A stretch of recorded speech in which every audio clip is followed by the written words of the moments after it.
ചേച്ചി അമ്പിളിച്ചേട്ടനെ പറ്റി പറയുമ്പോൾ ചേച്ചിയുടെ ഓർമ്മയിൽ വരുന്നത് എന്തൊക്കെയാണ്? ഒത്തിരി ഉണ്ട് മക്കളെ. അമ്പിളിച്ചേട്ടനെ പറ്റി പറഞ്ഞാൽ എനിക്ക് സങ്കടം വരും. കാരണം അമ്പിളിച്ചേട്ടനോടൊക്കെ അഭിനയിച്ച് ഉള്ള തഴക്കവും പഴക്കവും, അമ്പിളിച്ചേട്ടൻ്റെ കൂടെ നിന്ന് പോകുക എന്ന് പറയുന്നത് ഒരുമാതിരിപ്പെട്ട അവർക്ക് പറ്റത്തില്ല. അമ്പിളിച്ചേട്ടൻ അതിനകത്ത് അമ്പിളിച്ചേട്ടൻ ഞാൻ അടിക്കുന്നൊക്കെ ഒരു അടി വെച്ച് കൊടുക്കുന്നുണ്ട്. അടിച്ചു പോയതാ. കൊച്ചിങ്ങനീഫിക്ക് എൻ്റെ ഏട്ടൻ്റെ കൂടെ മുരളിച്ചേട്ടന്, മറ്റേ തിലകൻ ചേട്ടന്, മറ്റേ നന്ദപ്രസാദ് സാറ്, അങ്ങനെ ഒരുപാട് ആൾക്കാരില്ലാത്ത കലാപന്മണി, ഇവരുടെ എല്ലാം പടങ്ങളൊക്കെ അഭിനയിച്ച കുറേ പടങ്ങളൊക്കെ വെച്ചിട്ട് അവരിങ്ങനെ കണ്ടപ്പോൾ സത്യം പറഞ്ഞ ആകർഷം തോന്നപ്പോൾ എനിക്ക്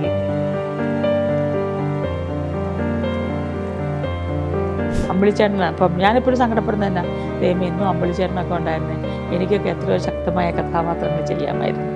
നമ്മളെന്തെങ്കിലും അവരെ പറ്റി ഒരു ആൾക്കാർ കമൻസ് പറയുമ്പോൾ ഞാൻ അവരെ പറ്റി അങ്ങനെ നിങ്ങൾ പറയല്ലേ, അവരങ്ങനത്തെ ആൾക്കാരല്ല, ഞങ്ങൾക്കേ അറിയില്ല അവരാരാന്നുള്ളത്.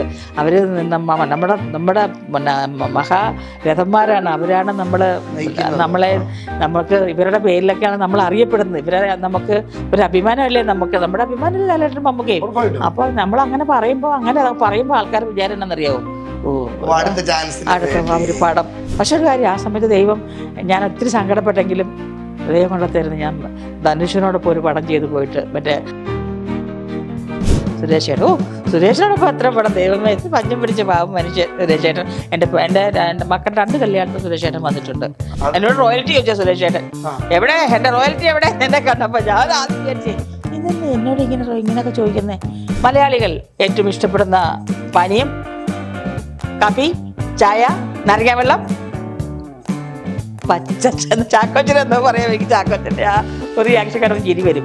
ആഹാ കറക്റ്റ്, നാരങ്ങ വെള്ളം, ദാ പോയി ദാ വന്നു.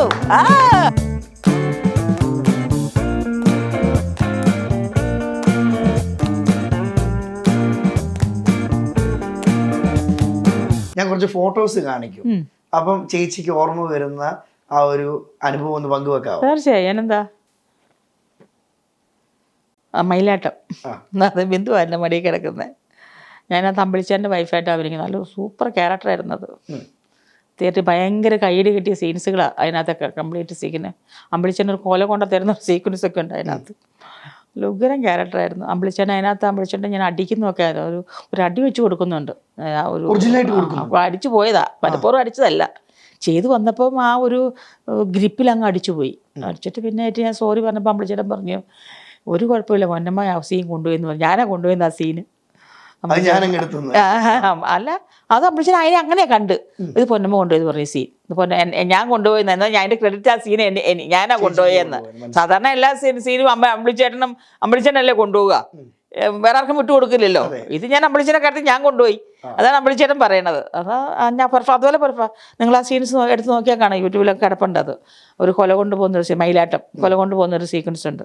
അതോ ഒരു ഭയങ്കര ബിസിയിലും അതൊക്കെ ഭയങ്കര ക്യാമറയിൽ തന്നെ ക്ലോസും വൈഡും എല്ലാം വെച്ച് ആ ഒറ്റ ഷോട്ടിലെടുത്ത ഒരു സീക്വൻസ് അത്.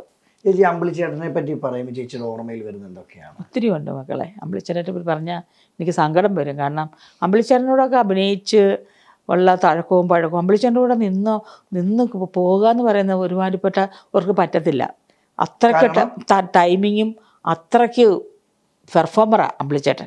ആ പെർഫോം ചെയ്യുന്ന നമുക്ക് കൂടുതൽ ഒന്ന് പിടിച്ചു പോകണമെന്നുണ്ടെങ്കിൽ അത് അപ്പം നമ്മളും നിൽക്കും. നമുക്ക് ഈ നാടകം എക്സ്പീരിയൻസ് ഉള്ളത് കൊണ്ട് നമ്മളും പിടിച്ച് ആദ്യമൊക്കെ ഞാൻ നെർവസ് ആയിട്ടുണ്ട് അമ്പിളിച്ചേട്ടനോട് അഭിനയിക്കുമ്പോൾ. പിന്നീട് അമ്പിളിച്ചേട്ടനെ ട്രിക്കുകളൊക്കെ ഞാൻ മനസ്സിലാക്കി വെച്ച്. അമ്പിളിച്ചേട്ടൻ ശരി, അമ്പിളിച്ചേട്ടൻ റിഹേഴ്സൽ കാണിക്കുന്നതല്ല ടേക്കിൽ കാണിക്കുന്നത്. ടേക്കിൽ വേറെയും റിഹേഴ്സൽ വേറെയും ഈ തന്ത്രം ഉപയോഗിക്കുക. അത് ശരി, അങ്ങനെ അത് ഞാൻ കുറേ എണ്ണം ഞാൻ സത്യസന്ധമായിട്ട് പറയുന്നതുകൊണ്ട് എന്താ, അങ്ങനെ കുറേ കാര്യങ്ങൾ ഞാൻ അമ്പിളിച്ചേട്ടനിൽ നിന്ന് പഠിച്ചിട്ടുണ്ട്. ഈ അമ്പിളിച്ചേട്ടനോട് അഭിനയിക്കുന്ന സമയത്ത് എന്തെങ്കിലും അഭിനയ പാഠങ്ങൾ ചേച്ചിക്ക് പകർന്നു തന്നിട്ടുണ്ടോ? പിന്നെ ഞങ്ങൾ പരസ്പരം അങ്ങോട്ട് ഒരു ധാരണ വേണം. അപ്പം നമ്മൾ ഹ്യൂമർ, മയിലാട്ടം, കൺമഷി, മേരിക്കൊണ്ടൊരു കുഞ്ഞാട്, പിന്നെ ലാസ്റ്റ് അഭിനയിച്ച ഞാൻ ഡോക്ടർ ഇന്നസെൻ്റ് എന്നുള്ള പടമാണ്. അപ്പം അമ്പിളിച്ചേട്ടൻ പറഞ്ഞു, ഞാൻ ഇങ്ങനെ ഇരിക്കും പൊന്നമ്മ ഇങ്ങനെ ചെയ്യണം, ഞാൻ ആ ഡയലോഗ് പറയുമ്പോൾ പൊന്നമ്മ അങ്ങനെ ചെയ്യണം, ഞാൻ ഡയലോഗ് പറഞ്ഞു ചിലപ്പോൾ ഡയലോഗ് ഇല്ലെങ്കിൽ പോലും അവിടെ അമ്പിളിച്ചേട്ടൻ ആഡ് ചെയ്യും ഡയലോഗ്, കഴിഞ്ഞിട്ട് അവിടെ ആഡ് ചെയ്ത് സ്ക്രിപ്റ്റിൽ എഴുതിപ്പിക്കും. നമ്മളൊരു റിഹേഴ്സൽ അങ്ങോട്ട് പറയും, അങ്ങോട്ടും ഇങ്ങോട്ടും. അത് പറയുമ്പോൾ എന്തെങ്കിലും ഒരു സമയം അമ്പിളിച്ചേട്ടൻ പറയും, ആ ഡയലോഗ് അങ്ങ് എഴുതി അതൊരു പൊന്നമ്മ അങ്ങ് പറയാൻ പറയും. അപ്പോൾ ആ അമ്പിളിച്ചേട്ടൻ നോക്കുന്ന അമ്പിളിച്ചേട്ടൻ്റെ പോർഷൻ മാത്രം നന്നായിക്കൊണ്ട് പോകാനല്ല നോക്കുന്നത്.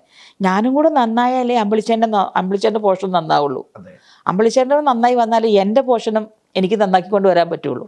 അത് അഭിനയത്തിൻ്റെ ഒരു എന്താ പറയുന്നത്, അത് എന്താ അതിന് പറയുക, പരസ്പരം ഒരു വെച്ചിട്ടാണ് നമ്മളത്. അത് രാജൻ പി ദേവും നമ്മൾ കൊച്ചിൻ കനീഫ് ഇന്നിപ്പോൾ അങ്ങനെ വന്നപ്പോൾ ഇൻ്റർവ്യൂ അത് പിന്നെ മാഗസിനകത്ത് അതിനകത്ത് വന്നിരിക്കുന്നത് കൊച്ചിൻ കനീഫിക്ക് എൻ്റെ ഏട്ടൻ്റെ കൂടെ മുരളിച്ചേട്ടന്, മറ്റേ തിലകൻ ചേട്ടന്, മറ്റേ നന്ദപ്രസാദ് സാറ്, അങ്ങനെ ഒരുപാട് ആൾക്കാരില്ലാത്ത കലാഭവൻ മണി, ഇവരുടെ എല്ലാം പടങ്ങളൊക്കെ അഭിനയിച്ച കുറേ പടങ്ങളൊക്കെ വെച്ചിട്ട് അവരിങ്ങനെ കണ്ടപ്പോൾ സത്യം പറഞ്ഞ മാഗസിൻ എന്ന് പറഞ്ഞപ്പോൾ എനിക്ക് ഞാൻ സങ്കടപ്പെട്ടു. എനിക്ക് സങ്കടം വന്ന് കണ്ടപ്പോൾ അതെ ഇവരാരും ഇല്ലല്ലോ, എൻ്റെ എല്ലാം പോയല്ലോ എല്ലാവരും. കുറേ ആൾക്കാരുണ്ട് ഇപ്പം, അതല്ലാതെ ബാക്കി കുറേ ടീമുകളൊന്നും ആരും ഇല്ല. കണ്ടപ്പോൾ എനിക്ക് കണ്ണ് നിറഞ്ഞേ കണ്ട സത്യം പറഞ്ഞു കണ്ടപ്പോൾ. ഞാനിപ്പോൾ ഇൻ്റർവ്യൂവിന് പോരുമ്പോഴാണ് ഈ മാഗസിൻ അത് വന്നത്. അപ്പോൾ അങ്ങനെ കണ്ടപ്പോൾ അവരയച്ചു തന്നപ്പോൾ ഞാൻ നോക്കിപ്പോണ്ട് അവരെൻ്റെ പിന്നെ ഇൻ്റർവ്യൂസ് എല്ലാം കുറേ ഫോട്ടോസ് കൊടുത്തു. പിന്നെ കൂടെ കുറേ അഭിനയിച്ച നമ്മുടെ ആർട്ടിസ്റ്റുകളൊക്കെ ഇങ്ങനെ കൊടുത്തു കഴിഞ്ഞാൽ കണ്ട് ഇറങ്ങാൻ നേരത്ത് കണ്ടപ്പോൾ എനിക്ക് എൻ്റെ കണ്ണ് നിറഞ്ഞു സത്യം പറഞ്ഞു. പിന്നെ ഞാനെപ്പോഴും ഓർക്കും അവരാരും മരിച്ചിട്ടില്ല എന്നാണ് ഞാൻ വിശ്വസിക്കുക, ഇന്നസെൻ്റ് ചേട്ടന്. അപ്പോൾ ഞാൻ ഓർക്കും അവരൊക്കെ എവിടെയൊക്കെയോ ജോലി എടുക്കുക, തമ്മിൽ കാണുന്നില്ലാത്തതുകൊണ്ടാണെന്ന് അങ്ങനെ എൻ്റെ മനസ്സിനെ ഞാൻ വിശ്വസിപ്പിച്ചിരിക്കുക. അവരൊക്കെ മലയാള സിനിമയ്ക്ക് കൊടുത്ത സമ്മാനങ്ങൾ എന്നും വലുതാണ്. അയ്യോ ആണോന്നും അതിന് പകരം വെക്കാനൊന്നും ആരും ഇല്ലല്ലോ. അമ്പിളിച്ചേട്ടനാണ്. അപ്പം ഞാനെപ്പോഴും സങ്കടപ്പെടുന്നത് തന്നെ, ദൈവം എന്നും അമ്പിളിച്ചേട്ടനൊക്കെ ഉണ്ടായിരുന്നേ എനിക്കൊക്കെ എത്രയോ ശക്തമായ കഥാപാത്രങ്ങൾ ചെയ്യാമായിരുന്നു. അതൊക്കെയാണല്ലോ നഷ്ടപ്പെട്ടു പോയത് എന്ന് ഞാൻ ചിലപ്പോൾ ഓർക്കും. അമ്പിളിച്ചേട്ടൻ ഇങ്ങനെ ഇരുത്തരുതായിരുന്നു ദൈവമേ. അമ്പിളിച്ചേട്ടൻ ഇങ്ങനെ ശബ്ദം എന്ത് ഇനി എവിടെയെങ്കിലും ഒരു അല്പം കൈക്കോ കാലിനോ ഒടിവുണ്ടേ പോലും സംസാരം ശബ്ദമൊന്നും ദൈവം നീ കൊടുക്കണേ. അത് എന്നും പ്രാർത്ഥനയിലുള്ള കാര്യം അമ്പിളിച്ചേട്ടന് വർത്തമാനം പറയാൻ സാധിക്കണമെന്ന് പ്രാർത്ഥിക്കുന്ന ഒരാളാണ്. കാരണം എത്രയോ പടങ്ങൾ അമ്പിളിച്ചേട്ടനോടൊപ്പം അഭിനയിച്ചത് മറക്കാൻ പറ്റത്തില്ല. നമ്മൾ പഴയ ആൾക്കാരുടെ ഒരു സ്നേഹവും അവരുടെ ഒരു നമ്മളോടുള്ള ഒരു കാര്യങ്ങളൊക്കെ കാണുമ്പോൾ ഓർക്കുമ്പോൾ ഇന്നും നമുക്ക് അവരോട് സ്നേഹവും ബഹുമാനവുമാണ്. എല്ലാവർക്കും എന്നെ ഇഷ്ടമായിരുന്നു, എന്നോട് ഭയങ്കര എല്ലാവരും ഞാൻ അഭിനയിക്കും, അതുകൊണ്ടായിരിക്കും ഒരു പക്ഷേ എല്ലാവർക്കും എന്നോട് ഇഷ്ടം. ഞാൻ അന്നൊക്കെ വലിയ റീടേക്കിൻ്റെ പോകുന്ന ആളല്ല ഞാൻ. എനിക്കന്ന് റീടേക്ക് എടുക്കുമ്പോൾ ഭയങ്കര ടെൻഷനാണ്. കാരണം അന്നൊക്കെ ഫിലിമാണ്, ഇതുപോലെ ഫിലിമിലെ ക്യാമറ ഒച്ച, ഒരു ആക്ഷൻ എന്ന് പറയുമ്പോൾ തന്നെ ഫിലിമിൻ്റെ ഒച്ച വരുമ്പോൾ തന്നെ കറന്ന് ഫിലിമിങ് കത്തുമല്ലേ. അപ്പോൾ അത് തെറ്റുമെന്നുള്ള മനസ്സിൽ ഭയം വന്നാൽ നമുക്കത് തീർച്ചയായും നമുക്കത് കയ്യിൽ പോകും. അതുകൊണ്ട് നമ്മുടെ ആത്മവിശ്വാസത്തെ മുറുകെ പിടിച്ചു ദൈവത്തെ വിളിച്ചും കൂടെ നിൽക്കുന്ന ആരൊക്കെ മമ്മൂക്ക, ലാലേട്ടൻ, ഇതുപോലെ നമ്മുടെ അമ്പിളിച്ചേട്ടന്, ഇങ്ങനെ മുരളിച്ചേട്ടന്, ഇവരൊക്കെയാണ് നമ്മുടെ കുടിയിൽ, ഇവരൊക്കെയാണ് നമ്മളോട് അഭിനയിക്കുന്നത്. അപ്പോൾ അഭിനയിക്കുമ്പോൾ അവരോടൊപ്പം കടപിടിച്ച് നിൽക്കണമെങ്കിൽ നമ്മളും അത് എന്താ പറയുക, ദൈവമേ എന്ന് എല്ലാത്തിനും നന്ദിയുള്ളൂ എനിക്ക്. നന്ദി പറഞ്ഞാൽ തീരില്ല എന്ന് പറഞ്ഞാൽ ദൈവത്തോട് ഓരോ കാര്യങ്ങളും ഞാൻ പറയുന്നു. ഇന്ന് പുറകോട്ട് പല കാര്യങ്ങളും തിരിഞ്ഞു നോക്കുമ്പോഴും ഞാൻ പലതും ഓർക്കുന്നത്. ഞാൻ എപ്പോഴും ഞാൻ ദൈവമേ ഒന്നും അല്ലെങ്കിലും മമ്മൂക്ക, ലാലേട്ടൻ, സുരേഷ് ഗോപി, ദിലീപ്, ജയറാം, ചാക്കോച്ചൻ എന്ന് വേണ്ട പൃഥ്വിരാജ്, ഞാൻ ഇപ്പം പകത്. അപ്പോൾ ആ ഒരു കാലഘട്ടങ്ങളിൽ അവർ എത്രയോ പടം എനിക്ക് അഭിനയിക്കാൻ പറ്റി, എത്ര ഒരു കഥാപാത്രം ഞാൻ ചെയ്തു. ഇന്നും എന്നെ ആൾക്കാർ ഇഷ്ടപ്പെടുന്നു. ഞാൻ ഇപ്പോൾ ഈ സിനിമ ചെയ്ത റോള് കണ്ടിട്ടല്ല എന്നെ ആൾക്കാർ ഇഷ്ടപ്പെടുന്നത്. അത് സീരിയലായാലും ഇപ്പം എല്ലാവർക്കും സിനിമ ചെയ്യുന്ന ആൾക്കാർക്ക് സീരിയൽ ശോഭിക്കണമെന്നില്ല, ശോഭിക്കണമെന്നില്ല. ഞാൻ ദൈവം അനുഗ്രഹിച്ച് എനിക്ക് സീരിയലിലും എനിക്ക് നല്ലതായിരുന്നു, എനിക്ക് നാടകത്തിലും നല്ലതായിരുന്നു, എനിക്ക് സിനിമയിലും നല്ലതായിരുന്നു. അപ്പം പിന്നെ എനിക്ക് ഇത്രയും ബ്ലെസ്സിങ് തന്ന ദൈവത്തോട് എനിക്ക് നന്ദി പറയണ്ടേ, വേണ്ടേ? അതെ മയിലാട്ടം വന്ന് പോർന്ന് ഭീമൻ രവിചേട്ടൻ്റെ പടം. ഏത് പടമാണ് ദൈവം മറന്നുപോയ പടം. ഭർത്താവിനോട് എപ്പോഴും വഴക്കിട്ട് പോകുന്ന ഭാര്യ, പക്ഷേ നിസ്സാര കാര്യത്തിനായിരിക്കും വഴക്കിട്ട് പോകുന്നത്. വഴക്കിട്ട് പോന്നു കഴിഞ്ഞാൽ എന്താണ് ഊടിന് പകരം ബ്രെഡ് ഉണ്ടാക്കി വെച്ചെന്നും പറഞ്ഞിട്ടാണ് അതിന് വഴക്ക് പറഞ്ഞു ഭാര്യനെ. അപ്പം തന്നെ പിണങ്ങി ഭാര്യ ഇവിടെ വരും, പിന്നെ മകളുടെ പെട്ടിയായിട്ട്. പുറകെ ഓട്ടോറിക്ഷ വന്ന് ഇറങ്ങും. ഓട്ടോറിക്ഷ പറഞ്ഞ് ഓട്ടോക്കാരനും പൈസ കൊടുക്കാൻ പറയും. പൈസ കൊടുക്കാൻ തുടങ്ങുന്ന സമയത്ത് ഭർത്താവ് വരും. ഭർത്താവ് എന്ന് വെച്ച് പറയും, ഇവിടെ നീ മേലിൽ അങ്ങോട്ട് അയച്ചേക്കരുത് എന്ന് പറയുമ്പോഴത്തേക്കും അച്ഛൻ ഇങ്ങനെ വഴക്കെടുക്കുന്ന മോള് പറയും, ഇവള് ഞാൻ ഓടാൻ പോയപ്പോൾ ഇവിടെ എനിക്ക് കൊച്ചു കുണ്ണാനുണ്ടാക്കി വെക്കേണ്ടിട്ട് ഇവള് ബ്രെഡ് വേണ്ട. അപ്പം ഞാൻ പറയും ഇവിടെ ബ്രെഡ് തേച്ച് വെച്ചിട്ടുണ്ടായിരുന്നു, അതെടുത്ത് കഴിച്ചുകൂടെ? അപ്പോഴത്തേക്കും ഓട്ടോറിക്ഷക്കാരനോട് ഭീമൻ്റെ ചോദിക്കും, എടോ താനൊരു ഭർത്താവല്ലേ? അതെ. പറയും തൻ്റെ ഭാര്യ ഈ കഷ്ടപ്പെട്ട് ഓട്ടോ കഴിഞ്ഞു, താൻ ഈ ഓട്ടോ എല്ലാം കഴിഞ്ഞ് ഉച്ചയ്ക്ക് ചെല്ലുമ്പോൾ ചോറ് തന്നില്ല, താൻ എന്ത് ചെയ്യും? എനിക്ക് ചോറില്ലാതെ പറ്റത്തില്ല, എനിക്ക് ചോറ് തന്നെ വേണം. അപ്പോഴത്തേക്ക് ഇവർ എന്നിട്ട് ഓട്ടക്കാരൻ തൊണ്ടയ്ക്ക് പിടിക്കും. നിനക്ക് ചോറ് തിന്നില്ലല്ലോ, എന്താടാ കുഴപ്പമെന്ന് പറഞ്ഞു. അവസാനം ഓട്ടോക്കാരനെ പിടിച്ചപ്പോഴത്തേക്കും ഓട്ടോറിക്ഷക്കാരൻ തമ്മിൽ അവസാനം ഭർത്താവുമായിട്ട് തല്ലു പിടിക്കുമ്പോൾ ഭാര്യ ഇടയ്ക്ക് കയറും. എൻ്റെ ഭർത്താവിനെ നീ തീറ്റ വിളിച്ചാണ്ടല്ലോ, ഞങ്ങൾ കാര്യം പറഞ്ഞ ഞങ്ങൾ അവസാനം അവിടെ വെച്ച് രണ്ടുപേരും ഒന്നായിട്ട് പരസ്പരം പറയും, അല്ലേ ചേട്ടാ എന്നൊക്കെ പറഞ്ഞ് സ്നേഹിച്ചിട്ടേ ഓട്ടോക്കാരൻ ചീത്തയും പിടിച്ച് ഓട്ടോക്കാരനെ പറഞ്ഞു വിടും. അവസാനം പറയും, എന്നാൽ നമുക്ക് പോയേക്കാൻ തിരിച്ച് ഭർത്താവിനോട് തിരിച്ച് ഭാര്യ പോവുക. അങ്ങനെ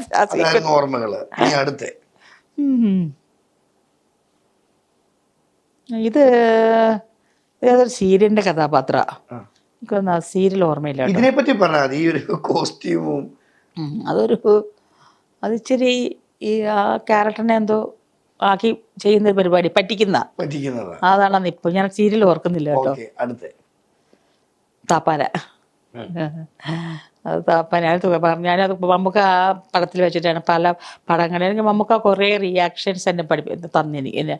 അത് ചെയ്യുമ്പോൾ അങ്ങനെ അത് പറയുമ്പോൾ അങ്ങനെ പറ, ഇങ്ങനെ പറ എന്നൊക്കെ പറഞ്ഞ് നമുക്ക് എൻ്റെ അടുത്ത് കുറേ കാര്യങ്ങൾ, മൈന്യൂട്ടായ കുറച്ച് ചെറിയ കാര്യങ്ങൾ.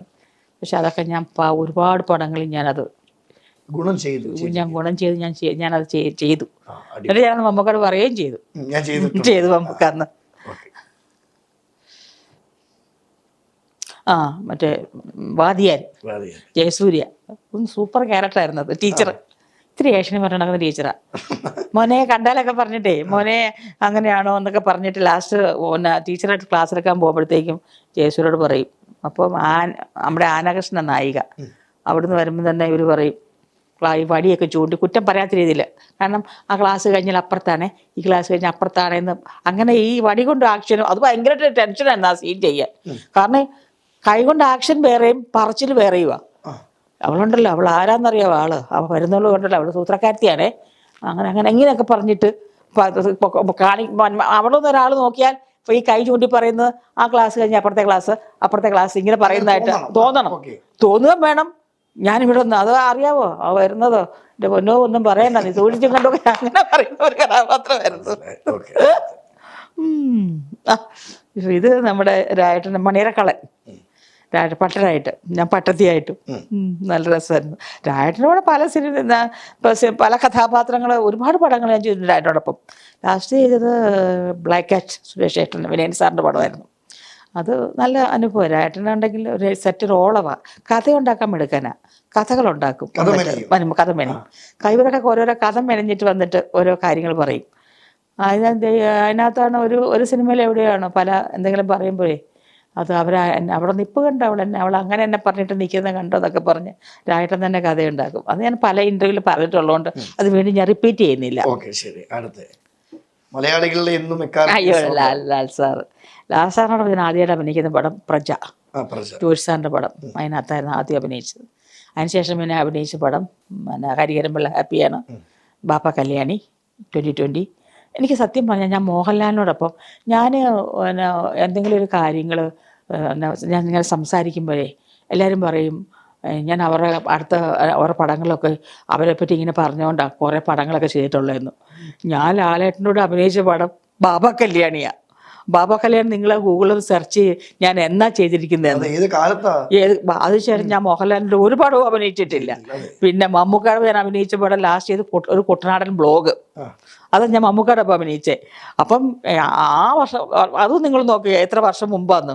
അപ്പം നമ്മളെന്തെങ്കിലും അവരെ പറ്റി ഒരു ആൾക്കാർ കമൻസ് പറയുമ്പോൾ ഞാൻ അവരെ പറ്റി അങ്ങനെ നിങ്ങൾ പറയല്ലേ, അവരങ്ങനത്തെ ആൾക്കാരല്ല, ഞങ്ങൾക്കേ അറിയില്ല അവരാരാന്നുള്ളത്.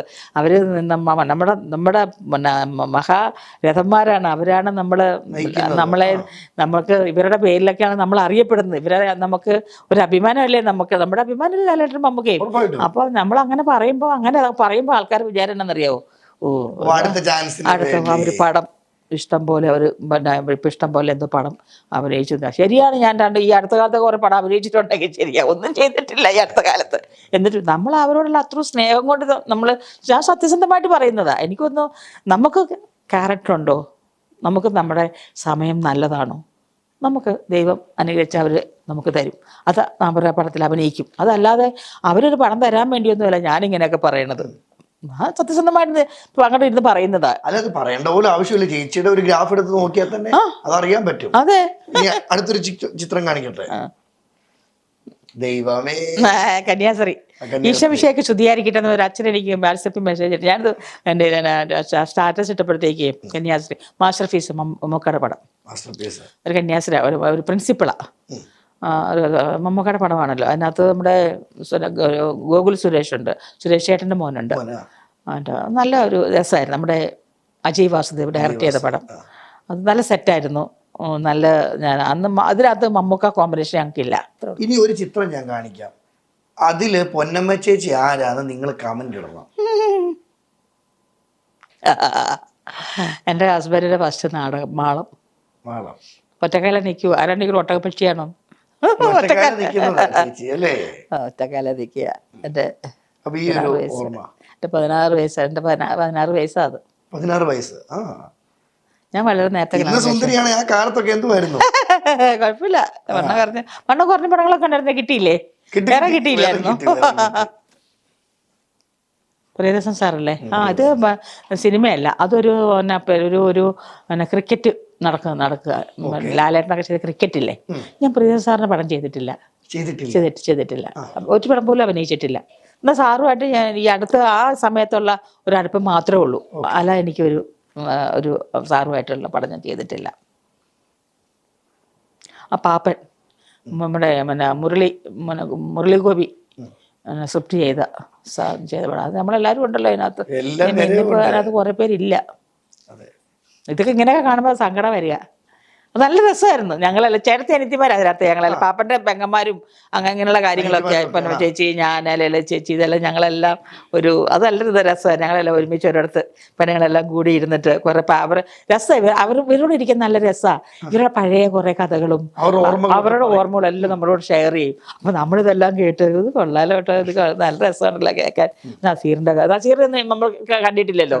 തിക്കുറിശി സാറ്, മധു സാറിനെ പിന്നെ മധു കുറെ പടം ഞാൻ അഭിനയിച്ചിട്ടുണ്ട്.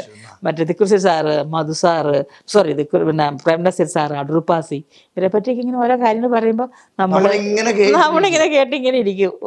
കാരണം നമ്മളൊക്കെ അന്ന് നമ്മുടെ ചെറുപ്പത്തിൽ ആരാധിച്ചവരാണേ. അപ്പൊ ആരാധിക്കുമ്പോഴും ഞാൻ ഒരിക്കലും വിചാരിക്കില്ല ഇവരോട് എന്തെങ്കിലും ഒരു സുപ്രഭാതത്തിൽ ഞാൻ ഒരു ഭാഗമായി വരുമെന്നുള്ളത്. ദൈവമേ, നീ എത്ര വലിയവരാണ് ഞാൻ ലാൽ സാറ്. അത് ഞങ്ങള് ഒരു അമേരിക്കൻ ഷോ, സിദ്ദിഖ്ലാൽ ആ ഷോ പോകാൻ വേണ്ടിയിട്ട് ലാൽ സാറിനോട് കൂടെ പടം ഞാൻ ചെയ്തിട്ടുണ്ട്. സാർ ഡയറക്ടർ പടത്തിൽ ഞാൻ അഭിനയിച്ചിട്ടുണ്ട്. ഇത് ആ സ്റ്റില്ല് ഞങ്ങൾ ഒരു ഷോയ്ക്ക് വേണ്ടിയിട്ട് എല്ലാം സെറ്റ് ചെയ്തെല്ലാം വെച്ചു. എനിക്ക് വിസ അടിക്കാൻ ചെന്നപ്പോഴത്തേക്കും എനിക്ക് വിസ, അവർ പാസ്പോർട്ട് വാങ്ങിച്ചു വെച്ചു. എനിക്ക് കറക്റ്റ് സമയത്ത് വിസ കിട്ടിയില്ല.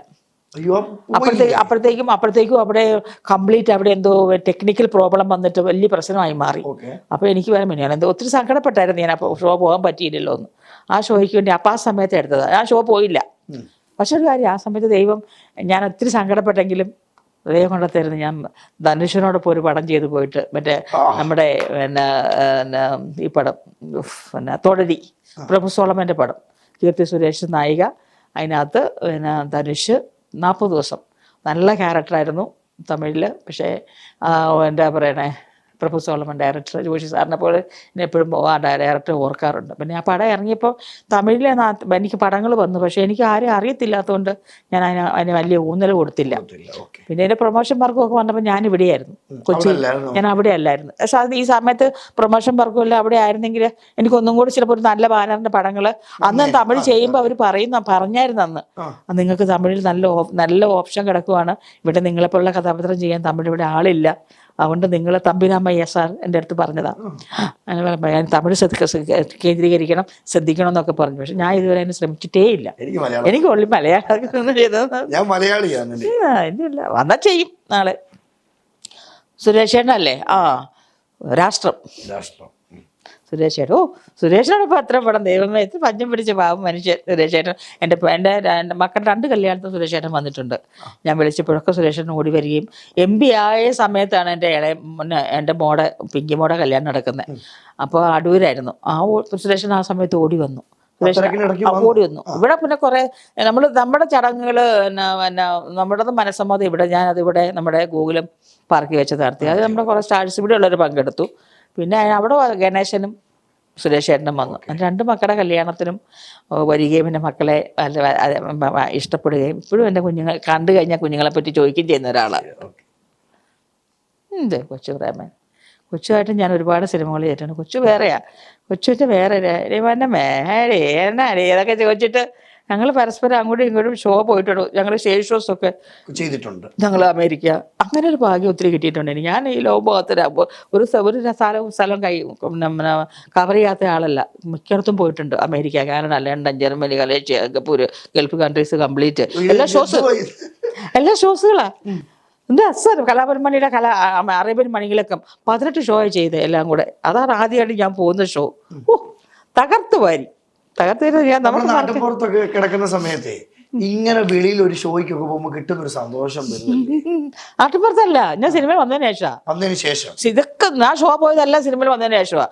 ഞാൻ സിനിമയിൽ വന്ന് ആദ്യം ഞാൻ കൈകാര്യം ചെയ്തുകൊണ്ടിരുന്ന കോമഡി ആയിരുന്നില്ല, ഞാൻ പക്ക സെന്റിമെന്റ്സ് ആയിരുന്നു ചെയ്തുകൊണ്ടിരുന്നത് തുടക്ക സമയത്ത്. പിന്നീട് ഞാനൊരു ട്രാക്ക് മാറി. ഞാൻ പോലും വിചാരിച്ച ഒരാളല്ല ഞാൻ കോമഡി എന്നുള്ള കാര്യം. എവിടെയോ ദൈവം എഴുതി വെച്ചു, നീ ഇതിലൂടെ ഇങ്ങ് പോകും. അങ്ങനെ പോയി. ജഗദീഷുമായിട്ട് ഇഷ്ടംപോലെ പടം ചെയ്തിട്ടുണ്ട്. അത് മണി അല്ലല്ല ബ്ലാക്ക് കാറ്റ്, സുരേഷ് ചേട്ടൻ്റെ പടം, വിനയൻ സാറിൻ്റെ പടം, കണ്ണൂര്. ജഗദീഷിന് നല്ല ആക്ടറാണ്, ഒരു ഹീറോ ആയിട്ട് ഒരുപാട് പടം അഭിനയിച്ചിട്ടുണ്ട്. നമ്മൾ തമ്മിൽ ഇപ്പോഴും നല്ല സൗഹൃദവും സ്നേഹവും തന്നെയാണ്. പൊന്നമ്മ എന്ന് വിളിച്ചാൽ എന്നെ അത്ര വലിയ നമ്മളെ ഓരോരുത്തർ എന്നെ ചില ആൾക്കാർ പൊന്നുസേ, പൊന്നമ്മേ എന്നാൽ ആ പൊന്നമ്മയെ ചില ആൾക്കാർ വിളിക്കുമ്പോൾ പൊന്നമ്മ ബാബു തന്നെ ആരും വിളിക്കാറില്ലല്ലോ. എന്നെ പൊന്നുസേ. അപ്പം അങ്ങനെ വിളിക്കുന്ന ആ വിളിയിൽ നമുക്ക് ഒരാളുടെ ആത്മാർത്ഥതയും സ്നേഹവും ഒക്കെ നമുക്കറിയാൻ പറ്റും. പിന്നെ ഞാൻ എല്ലാവരെയും എന്നുള്ള സ്നേഹം ഞാൻ എല്ലാവരുടെ കണ്ണുകളിൽ നിന്ന് ഞാൻ പിടിക്കും, മനസ്സിലാവും. ചേച്ചി, ഇനി ഒരുപാട് പ്രേക്ഷകരെ ഈ കാലഘട്ടത്തും ഒരുപാട് ചിരിപ്പിച്ചൊരു സിനിമ റോമൻസ്. അതൊരു മെന്റൽ കഥാപാത്രം. ആ ഒരു കഥാപാത്രം എന്നൊരു സ്പെഷ്യൽ ഡയലോഗ് ഉണ്ടെന്ന് പറയാമോ? ഏതാണ് മറ്റേ ഇതാ വന്നാണ് സുരേഷേട്ടൻ്റെ ഡയലോഗാണ്. എന്നോട് റോയൽറ്റി ചോദിച്ചാൽ സുരേഷേട്ടൻ എവിടെ, എൻ്റെ റോയൽറ്റി എവിടെ എന്നെ കണ്ടപ്പോൾ ഞാൻ ആദ്യം വിചാരിച്ചേ ഇന്നെന്ത് എന്നോട് ഇങ്ങനെയൊക്കെ ചോദിക്കുന്നേ. അപ്പം ആരോ ചേച്ചിയുടെ സുരേഷേട്ടൻ റോയൽറ്റി ചോദിക്കണം എന്നോട്. ഞാൻ സുരേഷേട്ടൻ അപ്പോഴാണ് എൻ്റെ ഓർമ്മ വന്ന് ദാ പോയി ദാ വന്നു എന്ന് പറഞ്ഞു പോകുന്ന സാധനം ഞാൻ ചെയ്തില്ലേ. ആ സാധനം എന്താ രസമല്ലേ. അത് സീൻ എഴുതി വന്ന ചാക്കോച്ചനും ബിജുമനും ഉണ്ട്. ആ സീൻ എഴുതി വന്ന സമയത്ത് ബിജു പറഞ്ഞു അതിനകത്ത് വെട്ടാനൊന്നുമില്ല, അത് ചേച്ചിയെല്ലാം കൊടുത്താൽ ചേച്ചി അങ്ങോട്ട് അത് പൊലിപ്പിച്ച് ചെയ്തോളൂ എന്ന് പറഞ്ഞു ബിജു. കുറേ സീക്വൻസ് സീൻ ലെങ്താന്ന് വിചാരിച്ചിട്ട്. പക്ഷെ ആ ഷോട്ട് പ്ലാൻ ചെയ്ത് രസകരമായിട്ട് അത് ചെയ്തു. പക്ഷെ തിയേറ്ററിൽ ആ പടത്തിന് കിട്ടിയ ഒരു കയ്യടിയും എന്താ പറയണേ ആ ഒരു സ്നേഹവും എനിക്ക് ഒരു ഭാഗ്യം എന്ന് വെച്ചറിയോ, ഞാൻ അഭിനയിച്ച കുറേ സിനിമകളെല്ലാം ഞാൻ തന്നെ പോയി. അപ്പോൾ എന്നോട് വിളിക്കുമ്പോഴേ എൻ്റെ ആൾക്കാർ പറയും മൾട്ടിപ്ലക്സിൽ പോയി സിനിമ കാണരുത്, പത്മ അങ്ങനെയുള്ള തിയേറ്ററിൽ വന്നിരുന്നാലേ പ്രേക്ഷകരുടെ ഒരു കയ്യടി കാണാൻ അറിയാൻ പറ്റുള്ളൂ എന്ന് പറഞ്ഞു. അതേപടി മേരിക്കൊണ്ട് കുഞ്ഞാടായാലും താപ്പാനയായാലും റോമൻസ് ആയാലും പോക്കിരാജി ആയാലും മായാമോഹിനി ആയാലും അങ്ങനെ കുറേ പടങ്ങൾ എനിക്ക് കയ്യടി, മമ്മൂക്കാട് തോർപ്പുകൂല, അങ്ങനെ എനിക്ക് കയ്യടി, ഞാൻ വരുന്ന നേരത്തിൽ കയ്യടി കിട്ടുക എന്ന് പറയുമ്പോൾ എനിക്ക് ആദ്യമായിട്ട് കയ്യടി കിട്ടുന്നത് എൻ്റെ കലോത്സവ വേദികളിലാണ്. രണ്ടാമത് എനിക്ക് കയ്യടി കിട്ടുന്നത് എൻ്റെ നാടകത്തിലാണ്. മൂന്നാമത്തെ തട്ടകമായ എൻ്റെ സിനിമയിലാണ് അതിഗംഭീരമായ കയ്യടി കിട്ടി എനിക്ക് കിട്ടിയത്. അപ്പം ഞാൻ സഹകരിച്ച വേദികളിലൊക്കെ എനിക്ക് നന്നായിട്ട് കയ്യടി കിട്ടിയിട്ടുണ്ട്. പിന്നെ ഞാൻ പറഞ്ഞില്ല, ഞാൻ മോട്ടിവേഷൻ ചെയ്യാൻ പോയി, അവിടെയും എനിക്ക് ഭയങ്കര കയ്യടി ചെയ്തു. മോട്ടിവേഷൻ ചെയ്യാൻ ഞാൻ നാളെ ഒരാൾ വിളിച്ചാൽ മോട്ടിവേഷൻ ചെയ്യാൻ പറയാൻ പറ്റത്തില്ല, കാരണം എനിക്ക് അങ്ങനെയുള്ള ഒരു കാര്യങ്ങളൊന്നും എനിക്കറിയില്ല പറയാൻ. എനിക്ക് എൻ്റെ ജീവിതവും എൻ്റെ മക്കളുടെ കാര്യങ്ങളും വെച്ചുള്ള കാര്യങ്ങൾ മാത്രമേ എനിക്ക് പറയാൻ അറിയത്തുള്ളൂ. അറിയാൻ മേളത്തെ എനിക്ക് പറയാൻ പറ്റുമോ? അപ്പം അങ്ങനെ കയ്യടിയൊക്കെ വാങ്ങി കിട്ടിയ സന്തോഷം അത് ചില്ലറയല്ല. ഈ റോമൻസിന് തന്നെ ഒരു ഡയലോഗ് ഉണ്ടല്ലോ, മലയാളികൾക്ക് ദാഹം. ഞാനത് ഓർക്കുന്നില്ലല്ലോ ദൈവമേ. അത് ചോദിക്കും കാപ്പി എടുക്കട്ടെ, ആ കാപ്പി ചാച്ചക്കോശം പറയാം, അല്ലേ വേണ്ട ചായ എടുക്കട്ടെ, ചായ എന്ന് ചാക്കോശം പറയാൻ വരുമ്പോൾ അല്ലേ വേണ്ട നാരങ്ങ വെള്ളം, അപ്പം പറയും ആ നാരങ്ങ ഇപ്പുറം പറയും. അപ്പം പറയും പിന്നെ മലയാളികൾ ഏറ്റവും കൂടുതൽ ഇഷ്ടപ്പെടുന്ന പാനീയം കാപ്പി, ചായ, നാരങ്ങ വെള്ളം, പച്ച ചാക്കോച്ചൻ എന്നോ പറയാം. എനിക്ക് ചാക്കോച്ചൻ്റെ ആ ഒരു റിയാക്ഷൻ കാണുമ്പോൾ ചിരി വരും. കറക്റ്റ് നാരങ്ങ വെള്ളം, ദാ പോയി ദാ വന്നു ആ എന്ന് പറഞ്ഞു പോകും. ആ ചൂല എടുത്തിട്ട് പറയുന്നുണ്ട്, യഹൂദന്മാരുടെ താഴ്വരയിൽ നിന്നും പടക്കൊപ്പും മയത്തി യൂദാസുകളെ. അതാരാ എന്ന് ചോദിക്കുമ്പോ നിക്കടാ അവിടെ എന്നും പറയാം. അപ്പൊ അങ്ങനെ ചൂല എടുത്ത് ഉമ്മാനായിട്ട് അങ്ങോട്ടും ഇങ്ങോട്ടും ഓടിക്കുമ്പോ അടിക്കാൻ കഴിയുമോ നേരത്താണ് മറ്റേ ഇങ്ങനെ കറണ്ടടിച്ചു. ഞങ്ങളിപ്പോ പഴയ ആ സിനിമയിലോട്ട് കൊണ്ടുപോയി. ചേച്ചി ഒരുപാട് സംസാരിച്ചു. അതെ, പുറകോട്ട് ചിന്തിക്കുന്ന സമയത്ത് ജീവിതം എന്ന് പറയുന്നൊരു ഒരു കയറ്റം കൊണ്ട് ഒരു ഇറക്കം കൊണ്ടെല്ലാം ഉണ്ട്. പക്ഷെ ചേച്ചിയുടെ ഒരു അനുഭവ സമ്പത്ത് എടുത്ത് നോക്കുമ്പോൾ പകരം വെക്കാൻ പറ്റത്തില്ല കേട്ടോ. അത്രമേൽ അനുഭവ സമ്പത്താണ് ഞങ്ങൾക്ക് പകർന്നത്.